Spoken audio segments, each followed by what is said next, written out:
দুর্গাপুজোর প্রাক্কালে নারী শক্তির মধ্যেই হবে দেবী শক্তির বহিঃপ্রকাশ। আর সেই দেবী কারা, সেখানেই তো থাকছে আসল চমক।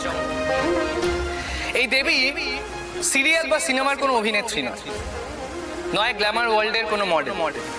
তাহলে আর এই দেবীরা হলেন আমার আপনার বাড়ির গৃহবধূ, যারা সর্বক্ষণ সমান তালে সমান হাতে এই সমাজকে ধরে রেখেছে। তারাই তো প্রকৃত দশভূজা। এনারাই আমাদের সমাজের প্রকৃত মডেল, আমাদের আইডল। আর এনাদেরকে আলোয় এনে আপনাদের সামনে তুলে ধরে আমাদের আজকের এক্সিবিশনের মূল লক্ষ্য এবং মূল উদ্দেশ্য।